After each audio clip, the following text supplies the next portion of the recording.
Welcome to Taking It to the Streets. I'm your host, Andy Goldman from sunny St. Pete, Florida. This is the show where we take it to the streets, knowing if we don't, the streets will take it to us. Welcome to Taking It to the Streets, the show that is brought to you by Wrightwood Medical Incorporated. Wrightwood can be reached online at www.wrightwoodmedical.com. That's with a W. WRIGHT, medical.com. You can call them directly, 773-848-7100. They are your leader in used and surplus medical equipment.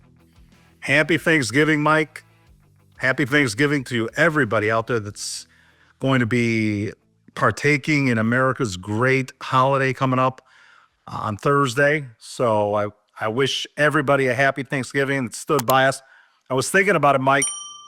I think it was 3 years ago that I called you on a scruffy old Rody Connect telephone, asked you to be my first guest. I don't know if you could attest, as obviously you are the first guest in the history of Taking It to the Streets, but I think it was for the Thanksgiving games. I think that's when I got my courage up to do this. I don't know if that resonates with you.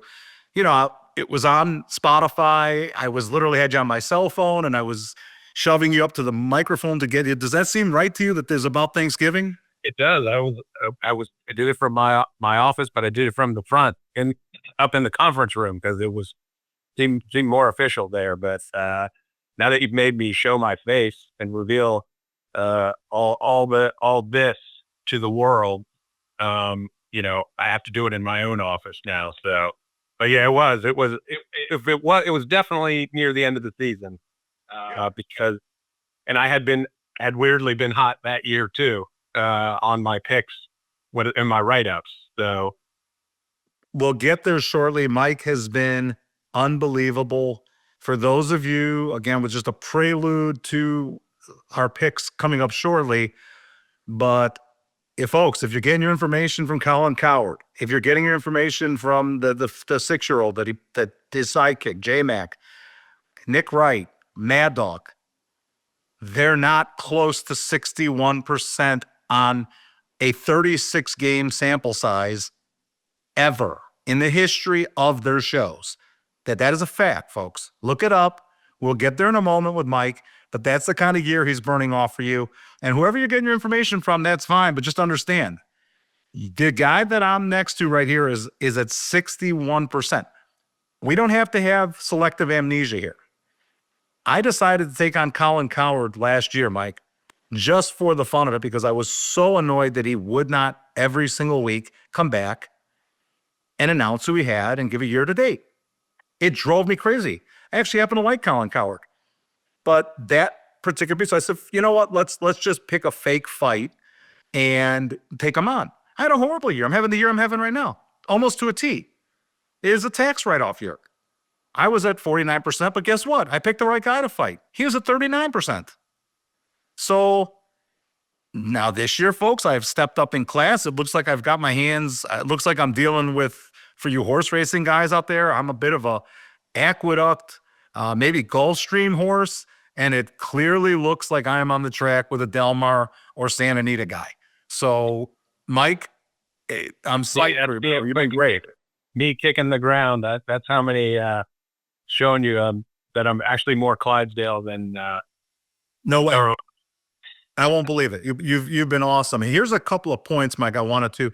Every week I try to think of different thoughts that resonate. First and foremost, Mike, do you realize personally how many teams are completely out of the playoff picture as we speak with 29% left? I'm talking 1% or less chance per NFL.com. Do you realize how many teams there are? I think there are 3. I think it's the Titans, the Giants, and maybe the Saints, but maybe not. I don't know. Maybe it's only 2. That are mathematically eliminated? Well, no, that have a less than 3% chance per NFL.com. Oh, I think I had heard only the Titans and Giants are mathematically, but so less than 1%. There's probably, I would think, the Saints, who else? No one else in the AFC. besides the Titans and the Jets probably. So maybe those 4 teams. Would you believe me if I told you 12 teams? Yeah. And there's a lot of bad teams this year, I think. And especially with the AFC, especially in the AFC, where there are so many teams that have it like advantages. Like, I think the Chiefs still aren't in the playoffs right now. No, not at all. Yeah, but The Chiefs are a 54% chance, Mike. but they're not out, is what I mean. But there's so many teams like them that are hanging around but 12 are out in the NFC and the AFC. Well, 6 and 6. Yeah. The luminary of the 12 teams are the Atlanta Falcons, who have a 3% or less chance. The other 11, 10 of them have a 1% chance or less, and one of them is eliminated. That is the Giants. So, with 30% of the season left, if you are a Vikings fan, I think that'll surprise a lot of people. You have a 1% chance of getting in. I haven't even gotten to the 8% crowd, which is Dallas. Okay, Dallas is basically gone. The media will let you believe, because of the big win at Philadelphia, that they're still relevant. They're not going to let that go. It's like letting the Bears go. It's like letting Kansas City go and not have the pan shot to Taylor Swift. There's things they're never going to let go. Okay, so Dallas has to be relevant. There can't be a taken to the street that says they have an 8% chance. Win out 8%. The Cardinals, the Commanders, the Saints, the Giants, the Falcons. Falcons, highest likelihood, 3%. Okay? AFC. Bengals, 1% or less chance of making it. They're going to march out Joe Burrow this weekend. Does that make sense? Makes no sense at all. They have a 1%. So unless these numbers are wrong, we're lunatics. They're going to march out Joe Burrow as if there is more than a 1% chance and risk further demise to someone who occupies 25% of their salary cap. The Dolphins, that's a fun one. I love the narrative, and we'll cut to that one later. Little segue of a pick I'm going with. Pretending that the Dolphins are part of the playoff scene is become an interesting narrative of the last couple of weeks, folks. 1% chance or less. The Browns, the Raiders, the Jets, the Titans. I don't think it. But do you think people, just because you're not mathematically eliminated doesn't mean people are thinking they're in. The only team I would say of that group is Atlanta, just because of the Bucs injury. With Baker Mayfield, and I just looked up the odds while you were talking. They're plus 7,500, 75 to 1 to win the NFC South. So that's not particularly good odds for Atlanta. For Atlanta, I just looked on the app to see what they were, because that if there was a team that could do it just based on the conference, and you get into the playoffs by winning your division, they could do it. The Bucs have a big lead against them, but unless you know something I don't know, they have a 3% chance. I know. I'm just saying that of all the teams you mentioned, that's the only one I would give an even remote outside chance. Do you know what Tampa's odds are going to the playoffs? Minus 700. No, they're minus 700 to win the division. I just looked. Okay, you just looked. 85% chance of getting in the playoffs. They're far and away the most biggest chalk of any team out there, short of Philadelphia and the Rams, are the Tampa Bay Bucs. Again, obviously because of the division. But Mike, if not for gambling, what does this league do? Okay, 29% of the league is completely gone. Or I'm sorry, 27% of the league is gone with 30% to go. If you're not betting on it, again, is that another one that we're not allowed to say or something? Please, that's an obscene ratio. And it really is. And if not, thank God for gambling, folks, and thank God networks. I know you won't come on taking it to the streets and pray at the altar. You like to think there's people actually watching this with their jerseys on at home and their heads on backwards. That's just not the crowd that's keeping this league alive with ratios like that. And a couple of side notes. 2 points about the Chicago Bears. We always give you a Bear update from the streets of Chicago. They are not a lock by any set of reason to make the playoffs this year. Take a deep breath, Chicago. Even with the win against Pittsburgh, the Bears still stand, I want to say it's 61% right now. If they would lose, I don't like using ifs, shoulds, coulds. That's third grade talk. We take those names out of the but we take all those words out of our verbiage on taking the streets. But so forgive me for those with above a sixth grade intellect. If they would have lost to the Pittsburgh Steelers, if they beat them, it would have been 43%. Just to keep it real. And I'll second that with Chicago. Let's not get in front of ourselves that Caleb Williams is getting a second contract with them. Okay? Take a deep breath with him too. So they're gonna. He's not. They're not dealing with Montana or Mahomes there, and they have proven an absolute. The Bears do not like to pay anybody or anything unless their name is Dan Hampton or Walter Payton. And look, Mike, when it came around for the second deal for Trubisky, you can laugh. He was a 2-time Pro Bowler. We forget about that. Took him to the playoffs. They told him hit the highway. They told Fields to hit the highway. I'm just saying. I don't know where you stand there, but Williams is not, from what I hear, he and Ben Johnson are not star-crossed lovers. And again, this is a team that's not that is not a lock to go to the playoffs. I don't care that they're in first place in their division. Well, they're going to be underdogs in 5 of their next 6. Yep. They will be favored against the Browns. They will not be favored in any other game. But I mean, calling Mitch Trubisky a 2-time Pro Bowler. Well, he was. I mean, yeah, but so was Tyrod Taylor. Just because you're, it's more than Caleb. If you're the third reserve player who gets that honor, you're not really a Pro Bowl player. Well, I was comparing him to a guy that hasn't been. Now, granted, Caleb's only a 2-time. He's only been in the league two seasons, but Doug Scornin until he's gotten. Why do you think he's going to get that second deal with the Bears? More than likely, yeah. I mean, just because he's the number 1 pick, and you don't want to necessarily show that you're not investing in your talent, but I want to point out. I mean, if we're going to point out these 2 amazing quarterbacks that Chicago didn't sign, where are those 2 now? Where are they starting? I forgot. They're neither one of them starting because they both sucked, and we know they sucked. I mean, they were bad picks. I'm not saying Caleb Williams. The fact that those 2 were bad picks makes Caleb Williams a bad pick. It just means those 2 weren't good picks. They blew the Trubisky pick. You could have had Patrick Mahomes.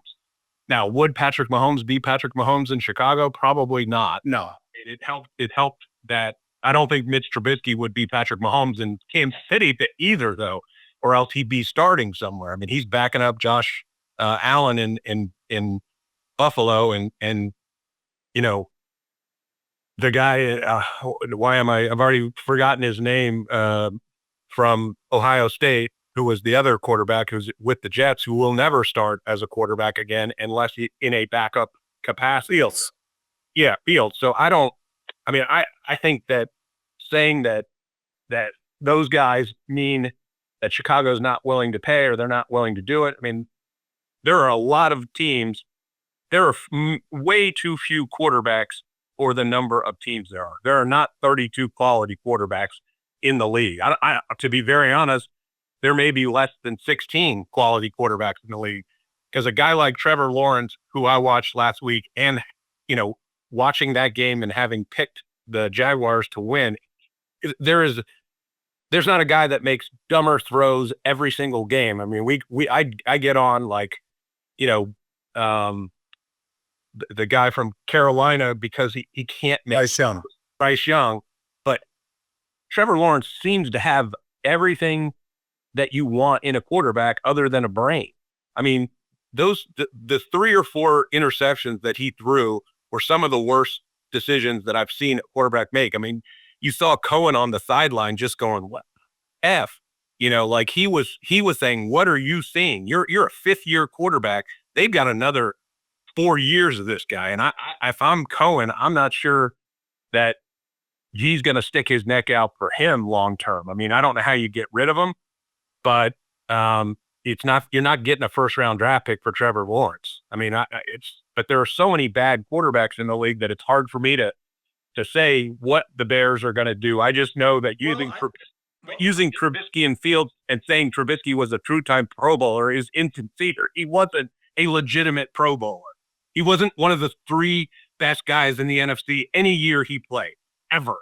Okay. And you know, Well, like I said, when Caleb Williams becomes the 3rd alternate on the Pro Bowl team, then we can have a apples to apples disagreement. When Caleb Williams gets that team to 2 playoff games in 3 years as a starter, we can have an honest debate about the difference between Caleb Williams and Mitch Trubisky. Until that time, Mitch Trubisky is higher on the food chart as far as I'm concerned. Sorry, that's how I look at it. Chicago fan. I mean, you will find the negative in anything. You're on an 8-game win streak, aren't you? And you're complaining. Well, it's exactly in 8 games, and you're calling up the ghost of Mitch Trubisky as if that's what we should be comparing ourselves to. I mean, this is Chicago insanity at its finest. You're allowed to have nice things. Enjoy it. It's nice when things are going good. I know it hurts when it gets taken away, but enjoy it while it's going on. Well, Avery's here said, yeah, I know. I got into this with somebody you don't really know, Mike. She's a very well-known sportscaster in Chicago named Peggy Kaczynski, and we got into it on Taking It to the Streets on the same keel. And she's a South Side girl, and I'm a North Side guy, and I am definitely a glass half full kind of person. I think you're milk on the ground person. You're not even. I don't even think. I think you spilled the milk. You can't enjoy an 8-game win streak. No. I've been hurt too many times by those teams to enjoy it, and I'm sorry. I'll wait till the end. And if there's champagne to be cracked open, then I'll do it. But until then, there's just too many miserable moments of shoulda, coulda, wouldas. I guess we're going to use those words today. And you can't be a sports fan if you're afraid to get hurt. Okay. Well, you want to see my bodies? You want to see my battle scars? You want me to take my shirt off? Listen, I'm a Bucs fan. My scars are deep and long, and you don't have a winless season. So I will just say, just enjoy it, and calling Mitch Trubisky a Pro Bowler is really offensive to all former Pro Bowlers. Okay. Well, you have to take that. Maybe a 2-time Pro Bowler. That's like I'm just telling you what the deal is. So basically, you got a league, like I said, Mike. It is what it is. You're only sticking around if you're a fan, if you're betting on this stuff, or you're in fantasy. 30%. These are all major market cities that have zero chance of getting to the playoffs. It's just funny how it's positioned. Can't believe Joe Burrow is marching out there for a team that has less than 1% chance of making the playoffs. I don't understand the upside of that. Is he going to be playing defensive end or defensive top? And I'll run something, I guess it's somewhat positive about Chicago Bears by you, is that if I could have a vote for who the MVP of the season is, I would vote for that tackle that the Bears took from the Chiefs this year. Tom Toomey, and I think he gets the vote for me in the football that I watch and that I interpret, because it appears to me, and he was a two-time Pro Bowler with Kansas City, Tooney.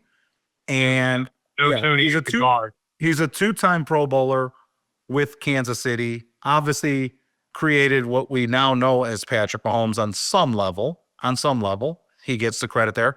They couldn't afford him. The Bears swooped him up. He will be able to sign a long-term deal. The Bears have a more cap-friendly situation than KC does. Mike, it looks to me like Mahomes is getting a second less, and it looks to me that Caleb Williams is getting a second more. And there is a reason. His name is Tom Tooney for that reason, as far as I'm concerned. Yeah, Joe Tooney, I'm sorry. Yeah, last year Joe Tooney was playing tackle for the Chiefs because they were so banged up. And I mean, that's how it was a really smart pickup by Pace. And I have a feeling it was more influenced by Johnson, knowing how important the offensive line is for getting what he wants accomplished.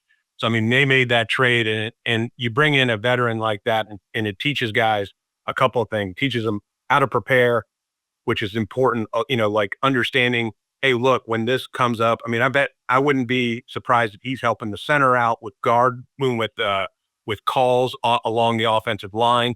And I also think it's important because it shows guys how to prepare physically, not just the mental part, but hey, look, this is what you got to do to get your body ready. So I thought it was, I always thought that was, they talked about how great their offseason was the year before when they got Keenan Allen and Rome Odunze. And I'm like, take a tackle. You don't need. Oh, yeah, no, keep going. They got Montez Sweat and Tremaine Edwards. That was also part of that offseason. That's Chicago, dude. Now you don't hear from those players. But well, no, Tremaine. I mean, Sweat had a good game on Sunday. He had a sack, but I mean, their defense is something that they can build on.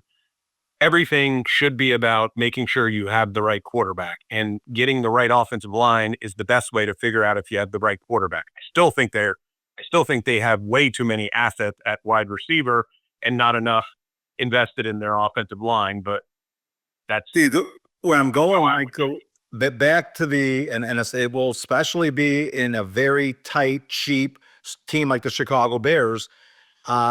Not wanting to pay that second deal to their quarterback, they may be forced because the record is the record. Even if it's not Caleb Williams is doing, their hand may be forced if the Bears continue on. If the Bears plummet like I'm thinking they do, then they'll be able to get out of that second deal. But here's the thing about it, Mike. It's starting to become more than, I don't expect the Bears to know about things like this, but it's starting to become more than a trend, seeing in this current NFL where 27 teams are gone with 30% of the season left. I will not expect anyone at Hal Hall to understand this, that there is more than a sample size and more than we got to think about this to build that offensive line. That's never been disputed throughout the hands of time. I mean, you can go back, everyone agrees the offensive line, but with the way the rule book is, seeing these grumpy old men at quarterback have great success in today's NFL, from Davis Mills to Jacoby Brissett to Joe Flacco to Mac Jones. I don't expect them to know about this in Lake Forest. You save the money on the cap. You get somebody who's, quote, serviceable at quarterback. You put all your money into the offensive line. I mean, there's got to be a little of that when it comes time to pay a king's ransom to Caleb Williams. There's got to be someone in the room that suggests it. At Chicago, I don't expect you to do it. But for the rest of us, I think there's validity to that, Mike. I don't know where you stand on that. It's just the way the dream is right now. I don't, because if you can get, I think you should take as many cracks at quarterback as you can get, because if you get one, you have one, it's a game changer. Look at who the relevant teams are every single year. And we're having a down year with like the Ravens because Lamar Jackson clearly isn't healthy. But if you have a Lamar Jackson, you have a Patrick Mahomes, you have a Josh Allen, you have a Matt Stafford, you are going to compete if they are healthy. It's just a fact. So Joe Flacco gives you a good 3 starts, but he's not been all that impressive.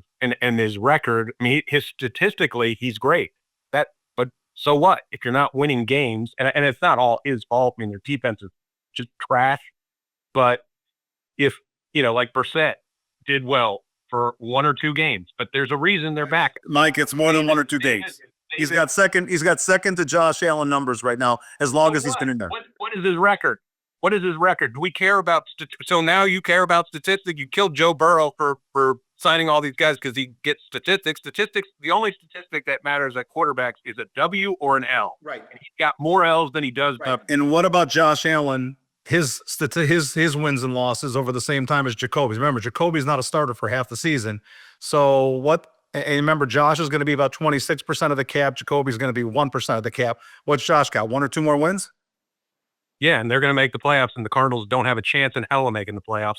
Even if Jacoby Brissett started the entire season, the Cardinals have 0 chance of making the playoffs. I would say.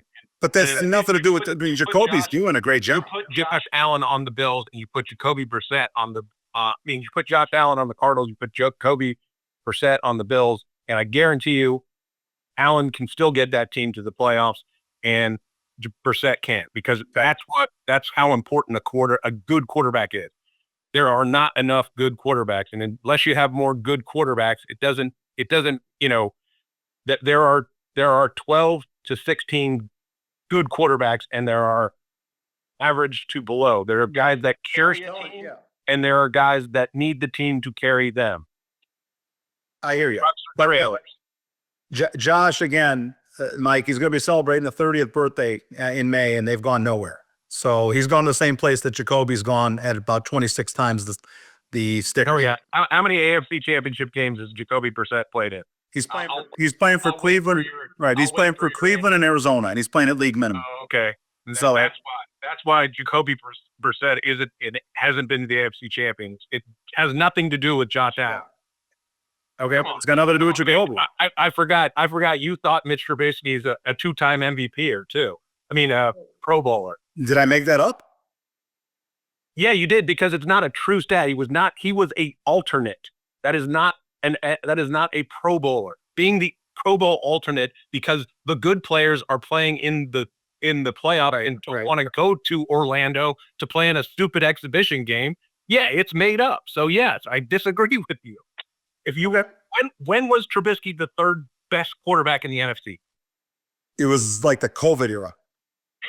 He was not, though. Was you listen, you can't be. He really wasn't that bad, Mike. It's not. I'm not trying to make him into Joe Montana, but he is what he is. I mean, they took a team to the playoffs. Nagy wasn't as bad as a coach as Tyrod Taylor made the Pro Bowl. Okay, then he's a Pro Bowler. Yeah, that's great. You want a participation trophy for competing in this contest too? If it's better than the guys that didn't. So, I mean, we will agree to disagree on that one. This episode of Taking It to the Streets is brought to you by Wrightwood Medical, the leader in used and refurbished medical equipment. Wrightwood specializes in ultrasound equipment, but can also be your vendor of choice when sourcing lower cost alternatives for your operating room suites, scanning the entire medical spectrum. From single physician offices to larger hospitals, Wrightwood is the lower cost solution for your everyday medical equipment needs, and all of Wrightwood's equipment comes with warranty. You can reach Wrightwood directly at www.wrightwoodmedical.com. That is with a W, WRIGHTWOOD medical, or 773-848-7100. Again, 773-848-7100. If it's used medical equipment, it's Wrightwood Medical.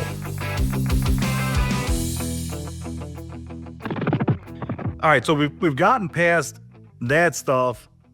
The last week was not a week to be a square and not look at key numbers and believe in key numbers. I've come to understand, as I was telling Mike, two things can be true on the large sample size of the entirety of the NFL. Key numbers will seem rather insignificant, but they're still significant at times. Okay, so last week, it reared its head in a huge way. The public will never ever bet. It was such a haul for the house last week. I'll give you these numbers. The public is never going to bet Tennessee. They go on a final drive, convert 3 fourth downs, and cover. 69% of the money was on the Seahawks. Because a square is never going to bet Tennessee, which means there's nothing but value for Tennessee. Nothing. There's the definition of value beyond Costco. 88% of the money was on Detroit over the Giants. A square will not be caught dead with the Giants on the road, no matter the 13.5 that they were getting. Give them 20.5. They wouldn't have bet them. Surprised they didn't. 68% couldn't even believe that there was only 68% on the Ravens over the Jets.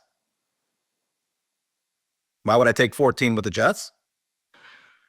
72% were on Arizona against the Jags. I don't know where that one comes from. And 72%, of course, the public loves to buy high, were on the Patriots over the Bengals. Those are all covers, dun, dun, dun, dun, for the house. Okay?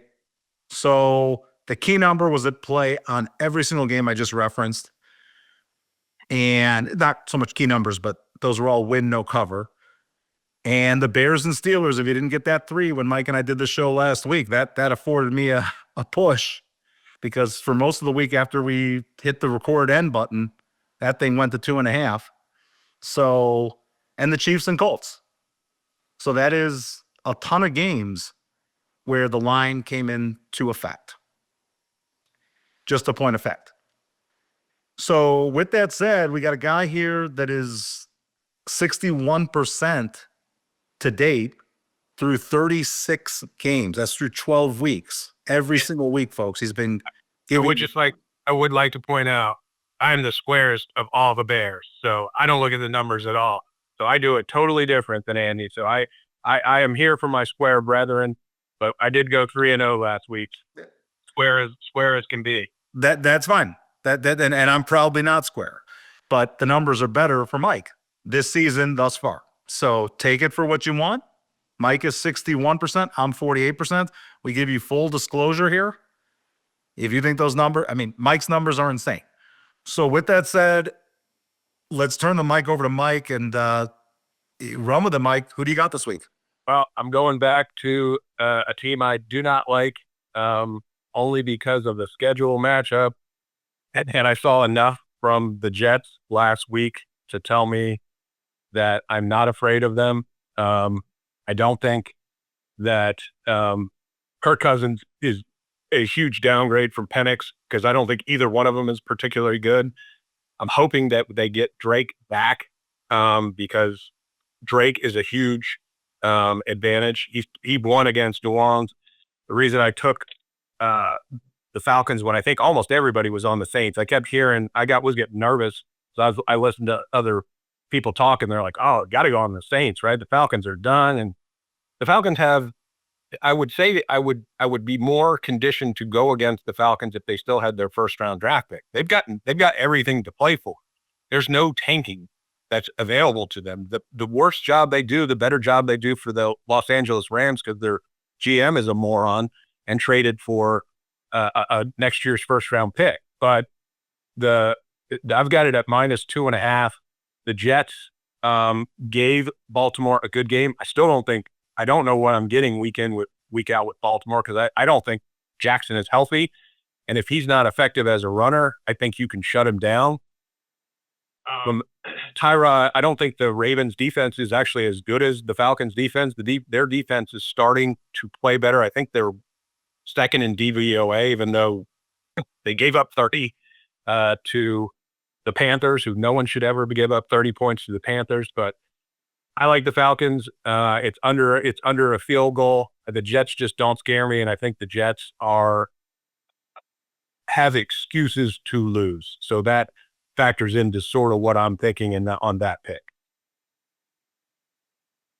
I will go with my weekly Tennessee bet. It's been good for me thus far. It's been good for the house. I think the house, I don't have it off the top of my head, but I did look it up earlier this week. They're like, I don't know what you would guess, Mike. What do you think the house is against the spread with Tennessee? Because, of course, Joe Public is never betting Tennessee. It's against their being.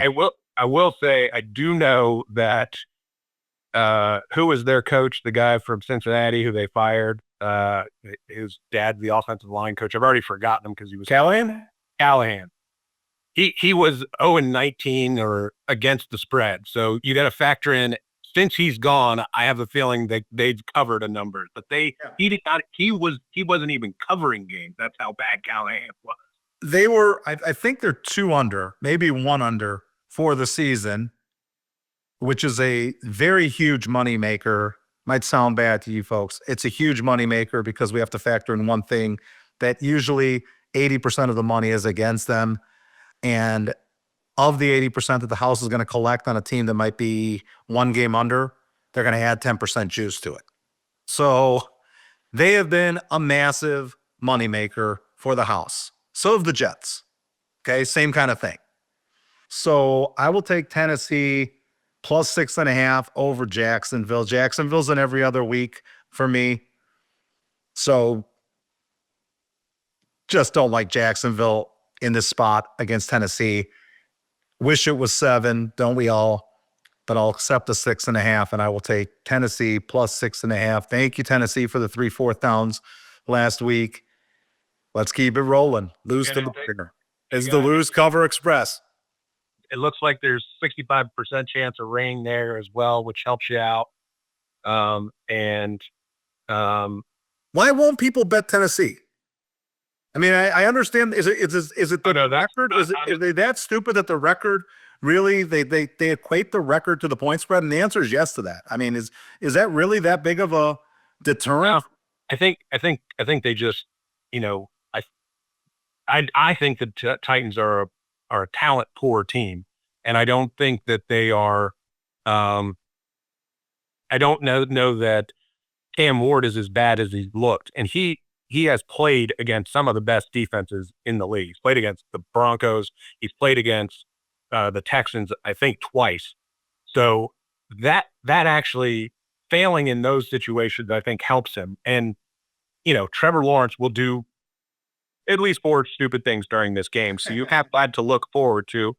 And Liam Cohen's going to lead the season looking like a president after his second term because of the way that this guy, the decision making. I don't know if it's a Clemson, the fact that he graduated from Clemson, and doesn't surprise me that he would not be able to make good decisions if he did that.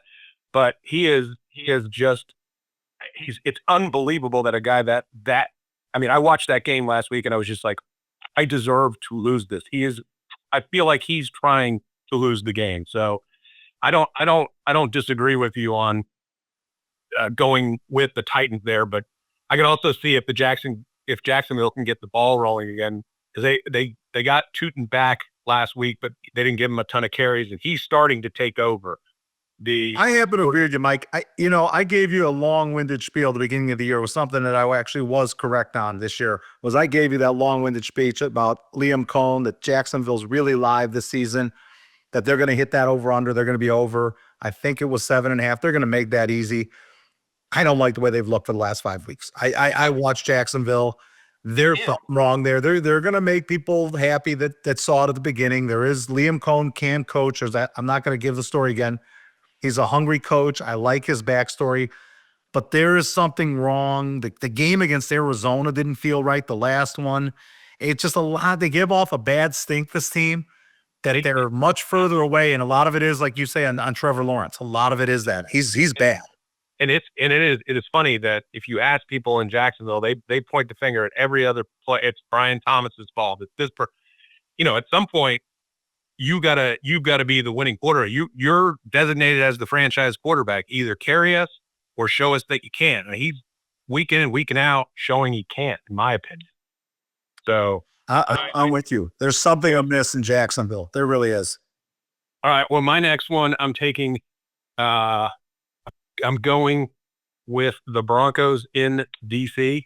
I'm not afraid of Marcus Mariota. I know you're going to try and convince the world he may be a Pro Bowler too at some point, and I don't care because he's garbage. And the more you see of Marcus Mariota, the more you will realize he's not a good quarterback. The Redskins have very little to play for it. There is no way Jaden Daniels is coming back, and they should be fired. The coaching staff should be fired if he comes back. It's unusual. People think, oh, they must be a young team because they have a young quarterback. They're the oldest, if not the second oldest team in the league. Their defense is washed. The Broncos, who I never trust until they're down and need to win, but I just don't see how Washington scores enough against this defense. Marcus Mariota against this Broncos defense is something that I lit up for. I was like, oh man, I thought the number was wrong, because I thought it would be closer to 7.5, because if you can tease that down to a half a point, so you just got to win, which a lot of people will do this weekend, that would scare me a little. And you're going to explain to me why that means it's not a good number. And I'm not afraid of it, because I'm not afraid of Marcus Mariota. And I think that Washington, with a lot of their ownership being associated with the NBA, they're not afraid to tank. Who's their owner? The former owner or the current owner of the Philadelphia 76ers. What did they give us? The process.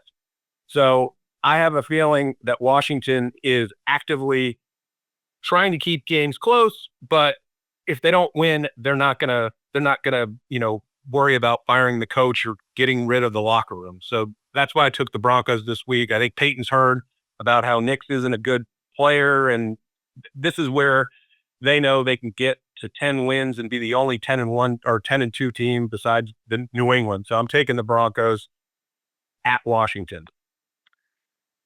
I will take Indy -4.5 against Houston.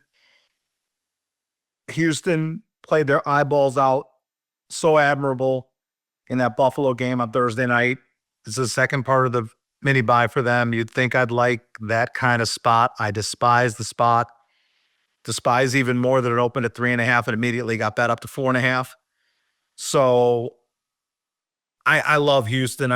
There's two teams I really love in this current crop of the NFL, but I can't trust them for different reasons. I love Houston for their defense. They're like a different team from a different era, and I love watching it. And they're great. I have zero faith in them. I have zero faith they will make the playoffs. I put them with the Bears. I just have zero faith in that team for whatever reason. Sorry. That's my take. I love San Francisco for their courage and their guts, which comes from their coach, and it comes from a deep pedigree of the Shanahans, because Mike Shanahan's teams played with guts and courage too. So nobody's been hurt more than the San Francisco 49ers since 2017 in ridiculously key positions. These aren't special teams backups that are going down. This is Nick Bosa.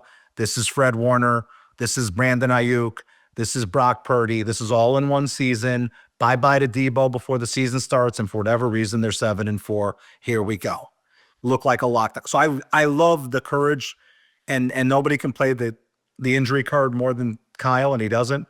So, but for whatever reason, I just feel empty on both those teams.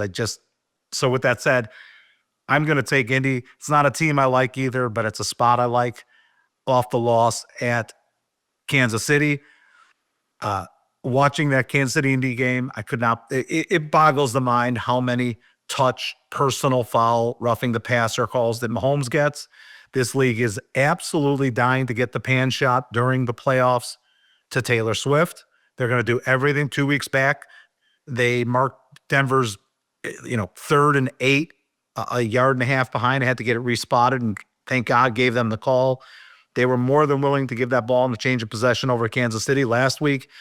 I don't know if you saw Mike against Indianapolis. They didn't have to do much. I think the kid's name's Latu on the defensive line for Indianapolis. He got called, I think, twice. And yes, he bumped them. I'm not claiming, but these are just slight bumps from a 320-pound man. I don't know how he's expected to play football and not have that kind of incidental contact. These are not malicious. When we used to watch the NFL in the 70s, 80s, 90s, there had to be some kind of malicious intent to get that 15-yard penalty. So The only Indy the did. What's that? Go ahead. Yeah, I did. Indy did everything. I don't like to give them a moral victory. If there is a moral victory last week, it is to Indy to go into Arrowhead. They were playing against the Crew, and they were playing against the slightly above average Kansas City. This is not a great Kansas City, and that's my take. Just Yeah, the only thing I worry that it's in the last 2 games that the Colts have played, and that goes back to the Atlanta game. Then they had a bye, and then they played the Chiefs. Teams are starting to come up the middle at Jones, and they're taking away the rush lanes from him. And that's something Atlanta didn't figure out until the second half of the game, and they pulled the game closer in that game in, I don't know, Germany. was it Berlin? Yeah, it was in Germany. So in the second half, he was completely ineffective.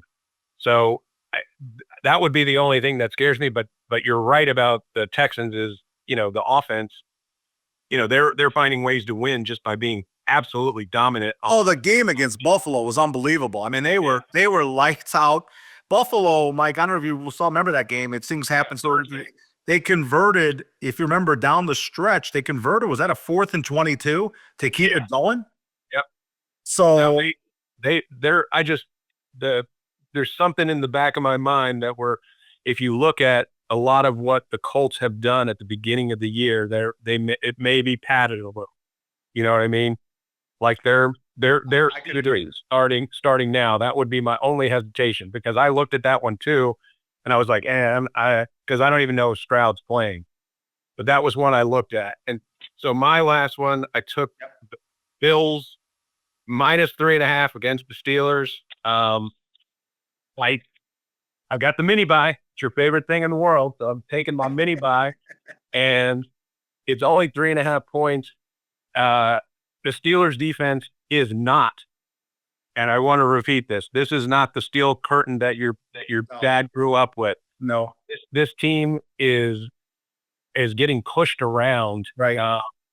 And so I just think I think honestly, playing a team like Denver and then having that long week to stew in that loss is something that is going to get the team ready to bounce back.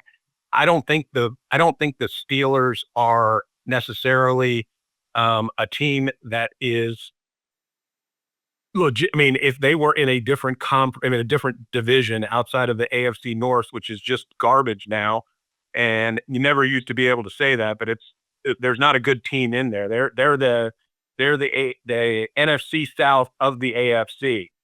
So I just think you're going to get your best from Josh Allen. I'm hoping Mason Rudolph plays again, or if not, I want the 9/11 conspiracy theorist back there holding his wrist and maybe being carted off after, because he can't handle the pressure that the Bills are going to muster. I just think if we're looking at a game where you're going to ask who's going to score more points, I'm going to take the Bills, and I just don't think the Steelers are capable of keeping pace. I am afraid of them using Warren and the fact that the Bills don't seem to be able to stop anybody from rushing, but I still think the Bills are too much, and the hook doesn't scare me. I'll take the 3.5. The only teams that I see on defense that don't seem like they get pushed around on that side of the ball are Houston, San Francisco, and that's with or without. I'm just giving you on the eye test. They don't get what's that? Denver doesn't get pushed around. Denver does. It's add a fourth team, of course. You're right. Denver does not get pushed around either. And the fourth team, again, they're very injured, but they still just have a good, on my eyes, is the Chargers. Well, I mean, and I guess I'm answering that. Those could be live playoff teams because they just don't get pushed around on that side of the ball. They just don't. The problem is 3 of those teams are in the AFC, one of them is in the NFC. But just on the sniff test for me, those teams, I mean, I can't get past Mike. I think we'll unlayer this more as the weeks go on. The parity is so deep. I actually thought that it would, because I really think, I don't think that there's a big spread between the Rams, Philadelphia, and the teams that have a 38% chance of getting it. That's just my 2 cents. I think that there's a tiny spread between them. You got to start handicapping the coaches. So I really love Kyle Shanahan, big time. I trust Kyle Shanahan. And if it has to, the rubber has to meet the road, I would trust him in these waters. It's just one of those things. That's me. Big Kyle Shanahan fan. And it would not surprise me if they made a run with this guy. I think the team that's weirdly lurking out there and could be super dangerous is Green Bay. Their silence is deafening. It scares me as a Chicago fan because they're usually not this quiet, having a very solid season. Their anonymity is very weird. I just think Green Bay is lurking. They're the dark horse. They have a reason. They have a strong why with the Parsons deal at the beginning of why they want to do this. So there is an inner why. San Francisco's why is different. Theirs is about pedigree and toughness and all that kind of stuff, old school football. Doing it for Bosa, doing it for Warner. Got to have a why this time of year. I don't know what Houston's why is. I don't know what the Chargers' why is. Got to have a why. So that's if you're going to play on for the net. Don't know what Denver's why is, Mike. I mean, is the why to play for Sean Payton? Is that enough of a strong why? Who's kind of a guy that rubs people the wrong way, and these guys get behind him and want to win it for him. Is that their why? I don't know what it is. Definitely don't know what the Bears' why is. I know what Detroit's why is, and I know again. Green Bay's why is a tougher thing. So I don't know if you agree. Don't know what Indy's why is. Okay. It's not a strong enough why to have Shane Stecken or whatever his name is and Daniel Jones. Maybe for Jones. Maybe that's the why. But I don't know where you fall on that. If you're playing for a championship, I think you have to have a strong why. Yeah, I think the immortality the why that should motivate all of them, and more than likely does. So I don't think if you're the Broncos and you're leading the division, your why is why not us. So that's that. I wouldn't get hung up on that. I think these guys once you get into the playoffs, none of that matters, and it's it's executing and doing where you are, and that's where I think the Broncos have a distinct advantage just with a difference maker at coach. I got red ass, can't stand him. Did Bounty Gate, happy he's out of the Saints because he was a menace to deal with, but he's a damn good coach, and I hate saying that. But with that said, my final pick is going to be New Orleans +6 over Miami. Miami basically has no chance of being in the playoffs. Don't like them as a chalk ever. Love them when they're on the road on a Thursday night at Buffalo. Don't like them at home as a chalk. So I will take New Orleans +6 off the clunker. I like teams off a clunker, as you can tell. Yeah, and that in Miami shouldn't be favored against by 6. Anybody. For them to lay a key number to me is criminal. I did warn you last week about Shot. He does not do well under pressure. No. Miami may not be able to generate the pressure, but he does not do well under pressure. He had that underhanded throw, and I'm like, how is that not a ball? You can't underhand pass it. So, folks, we wish you all a great Thanksgiving, a happy holidays. Mike is 61% ATS as we head into Thanksgiving weekend. That is a fact. One more time, Mike, who do you have this week?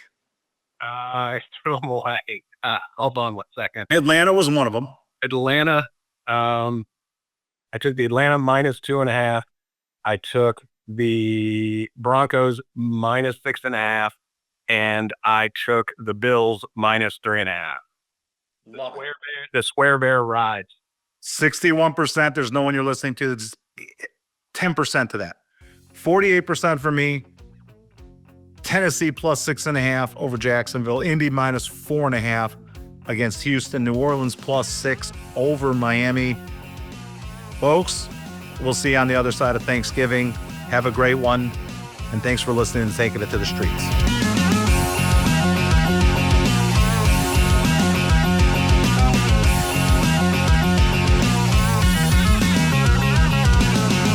Goodbye from St. Pete. And remember, folks, you're only as good as your last trade. So never too high, never too low, till we meet again.